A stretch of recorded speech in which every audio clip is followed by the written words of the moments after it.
Nary Joyce would Girl here with another video. This is an update to this morning. So basically when I juice my lemons, I use them as sort of like a fertilizer, but it also keeps pests away too, believe it or not. So I just added one to each of my little pots here. Again, I always like to shout out Live Farmer 73 because he always comes out with good, informative information. And the most recent video I saw today was very poignant to me when it said, forget about the beauty of your garden, just get it growing. You know, nobody cares about the aesthetics.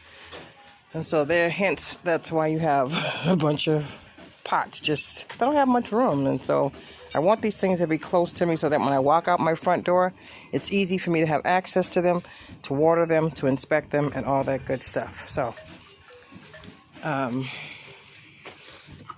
ended up taking my table. This is my table that I had my tools on. I usually have a table that I just sit my little tools on, but I needed room for this little baby here.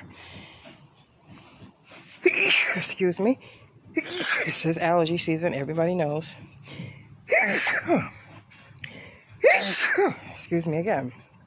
Now, I got to be honest with you guys. When I came out here earlier this morning, I showed you the kale and the spinach, right? Well, look how much has come up since the last time. This was just like an hour ago. Okay? I don't know if you can see it, but look at all that. An hour ago, those were not there. Okay? Just a few of them. But now the whole pan. And then now, here's my mortar tray. Shout out to Lead Farmer 73. I got my mortar trays from Home Depot. $5 and maybe $6. I'll say $6 a tray. I bought 4 trays. I filled all the trays up. And so now I'm going to put some kale, some greens. I bought me some more seeds. So I bought me some different kinds of greens. Different kinds of I can't find that red